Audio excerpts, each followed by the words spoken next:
Welcome again to the channel Physics Galaxy. So I hope you are able to see the questions on the screen.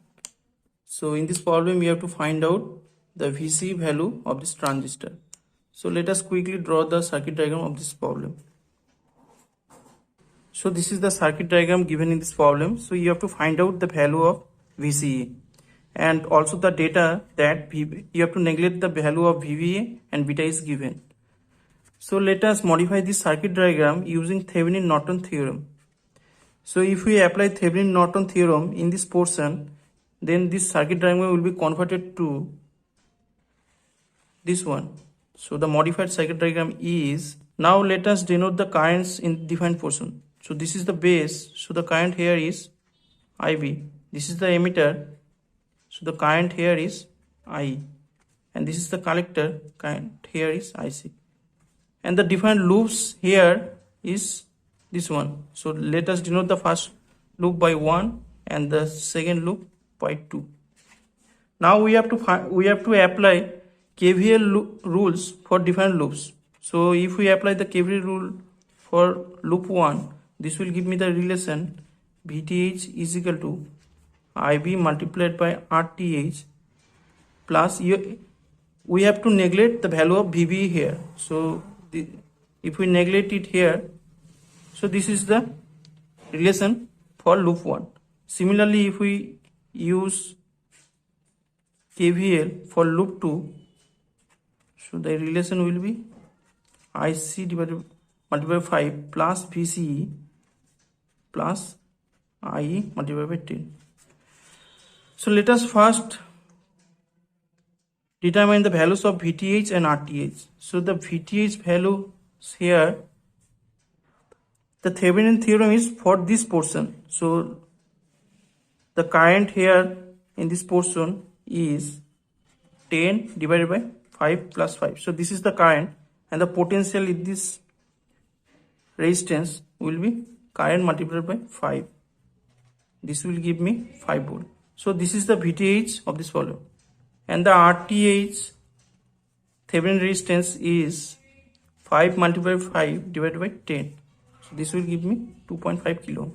So if we put these two values in loop 1, then this will give me the result 5 is equal to IB multiplied by RTH is nothing but 2.5. And if we convert IE in terms of IB, so this will be beta plus 1 multiplied by IB divided by 10. So the 5 will be 2.5 IB. Beta is given in this problem 100. So this will be 101 multiplied by 10 multiplied by IB. So this will give me the value IB is equal to 0.0049 milliampere.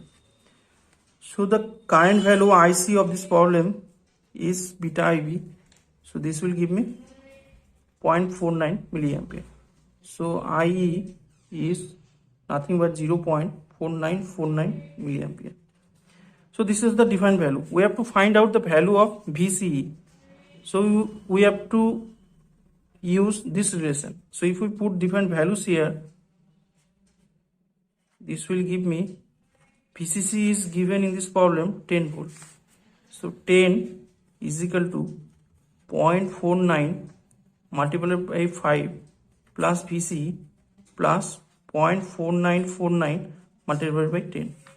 So this will give me VC is equal to 2.604. So this is the answer of this problem. So the voltage here is 2.604. So this is the answer. Let's go to the next problem.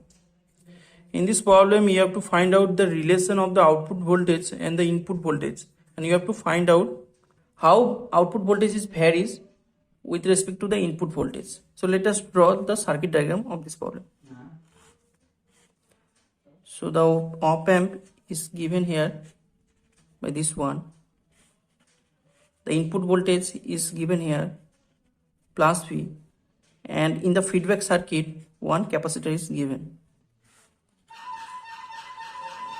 We know that the input impedance of an ideal op amp is infinite, so no current passes through the op amp. So the potential in these 2 points A and B will be equal, and we see that the potential at the point B is 0 volt. So the potential here will also be 0 volt. So as no current passes through the op amp, the current will be passes through this circuit.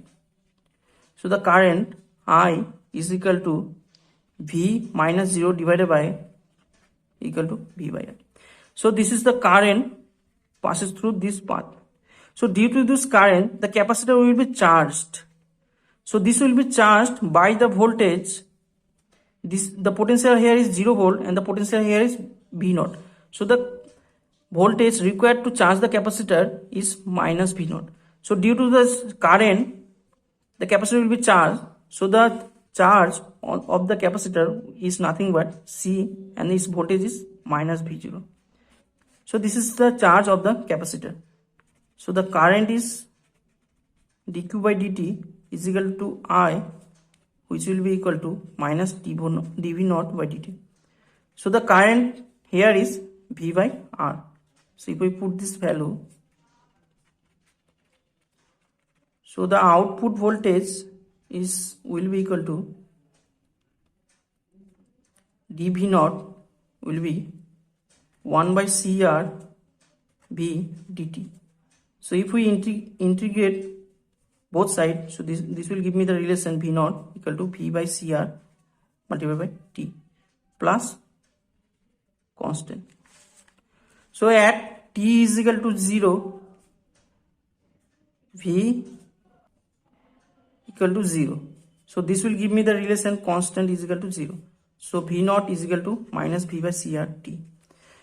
So if we plot the output voltage with respect to time, so we will find out that at time T is equal to CR, the output voltage gain the input voltage minus V.